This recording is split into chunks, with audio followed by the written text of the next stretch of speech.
Hello friends, welcome to my channel everyday Chhaya. આજે આપણે બનાવીશું પાઉંભાજી. પાઉંભાજી દરેકના ઘરમાં બનતી હોય છે અને જુદી જુદી રીતથી બનતી હોય છે. તમે આ રીતે જો એકવાર પાઉંભાજી બનાવશો તો તમે લારી પરની પણ પાઉંભાજીને ભૂલી જશો. તો ચાલો શરૂ કરીએ. આ માટે આપણે એક કુકરમાં થોડું તેલ અને થોડું બટર ઉમેરી અને બટરને આપણે ધીમા તાપે પીગળવા દઈશું. બટર પીગળે એટલે આપણે એમાં રફલી ચોપ કાંદા, રફલી ચોપ બટાકા, એક રીંગણ જેને મેં ઉપરથી એની છાલ કાઢી નાખી છે અને એ ઉમેરી અને એમાં થોડું ફ્લાવર અને થોડું કોબી ઉમેરી દઈશું. થોડા વટાણા ઉમેરશું. તમે તમારા ટેસ્ટ પ્રમાણેના વેજીટેબલને ઉમેરી શકો. ઘણા લોકો દૂધી ઉમેરતા હોય છે, ઘણા લોકો બીટ ઉમેરતા હોય છે. આપણે હવે એને જરાક મિક્સ કરી લઈશું. આપણે એમાં 1 ચમચી ભરીને પાઉંભાજીનો મસાલો ઉમેરી દઈશું. ટેસ્ટ પ્રમાણે મીઠું ઉમેરશું. આપણે હવે એને થોડું મિક્સ કરી લઈશું. મેં અહીં 2 લીલા મરચાંને પણ ઉમેરી લીધા છે. આપણે એમાં થોડું પાણી ઉમેરી દઈશું અને ફરીથી એને એકવાર આપણે મિક્સ કરી લઈશું. આપણે એમાં થોડી હળદર અને થોડું લાલ મરચું ઉમેરી અને એને ફરીથી એકવાર મિક્સ કરી અને કુકરને ઢાંકી મીડિયમ ગેસની પર એને 2 થી 3 વિસલ થવા દઈશું. કુકર ઠંડુ પડે એટલે આપણે એને પોટેટો મેસરની મદદથી બરાબર મેશ કરી લઈશું. આપણે એક કઢાઈમાં તેલ અને થોડું બટર ઉમેરી અને આપણે મીડિયમ ગેસ પર એને મેલ્ટ થવા દઈશું. બટર મેલ્ટ થઈ જાય એટલે આપણે એમાં ઝીણી ઝીણી સમારેલી ડુંગળીને ઉમેરી દઈશું. એને આપણે સારી રીતે સાતળી લઈશું. એને આપણે એકદમ બ્રાઉન નથી કરવાની અને થોડી સતળાઈ જાય એટલે એમાં ઝીણા ઝીણા ચોપ કરેલું કેપ્સિકમ ઉમેરી દઈશું અને એને પણ આપણે સારી રીતે સાતળી લઈશું.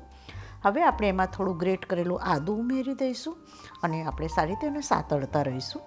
આપણું ડુંગળી અને બધું સારી રીતે સતળાઈ ગયું છે તો આપણે એમાં ઝીણું ઝીણું ચોપ કરેલું ટમાટર ઉમેરી અને એને આપણે ધીમા તાપે થવા દઈશું. આપણે ટામેટાં જલ્દી ચડી જાય એટલા માટે થોડું એમાં મીઠું ઉમેરી દઈશું. મીઠું થોડું ધ્યાન રાખીને ઉમેરવું કારણ કે આપણે પહેલાં બાફવામાં પણ ઉમેર્યું છે. હવે આપણે એમાં થોડું લાલ મરચું, ધાણા જીરું પાવડર અને પાઉંભાજીનો મસાલો ઉમેરી અને એને આપણે મિક્સ કરશું. આપણે થોડું એમાં પાણી એડ કરી દઈશું જેથી આપણા મસાલા બરાબર સતળાઈ જાય અને બળી ન જાય. આપણો મસાલો બરાબર સતળાઈ ગયો છે તો હવે આપણે જે વેજીટેબલ મેશ કરીને રાખ્યા હતા ઉમેરી દઈશું અને એને આપણે હલાવી લઈશું અને આપણને જે કન્સિસ્ટન્સી જોઈતી હોય એ પ્રમાણે આપણે એમાં પાણી ઉમેરી અને એને થોડું થવા દઈશું. અને એમાં મેં લીલા ધાણા અને લીલું લસણ ઉમેરી દીધું છે અને હવે હું એને થોડીવાર માટે થવા દઈશ. આપણે હવે એક તડકા પાન લઈ લઈશું અને એમાં થોડું તેલ મૂકી અને તેલ ગરમ થાય એટલે આપણે એમાં થોડું કાશ્મીરી લાલ મરચું ઉમેરી અને એ તરત જ આપણે પાઉંભાજીમાં ઉમેરી દઈશું. એનાથી આપણી પાઉંભાજીનો કલર બહુ જ સરસ આવશે. આપણી પાઉંભાજી રેડી છે અને તમારે પાઉંભાજીને ટેસ્ટ કરી અને પછી એમાં લીંબુ એડ કરવું. ઘણીવાર ટામેટાં ખૂબ જ ખાટા આવતા હોય છે તો પછી આપણી પાઉંભાજી ખાટી ન થઈ જાય. આપણે પાઉંભાજી જોડે સલાડ માટે મેં થોડું કાંદા અને ટામેટાને સમારી લીધા છે. એમાં થોડું લાલ મરચું, મીઠું અને ધાણા ઉમેરી અને થોડું લીંબુનો રસ ઉમેરી લીધો છે. આપણે પાઉંભાજીના પાઉંને શેકવા માટે મેં થોડું તેલ લીધું છે. તેમાં થોડું લાલ મરચું, મીઠું અને થોડા ધાણા ઉમેરી અને બરાબર એને મિક્સ કરી લીધું છે. આપણે જે પાઉંને શેકશું તેમાં આપણે એનો ઉપયોગ કરીશું. આપણે હવે તવી પર થોડું મસાલાવાળું તેલ ઉમેરીશું.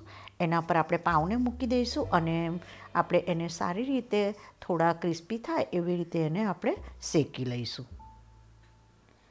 તમે એને બટરમાં પણ શેકી શકો.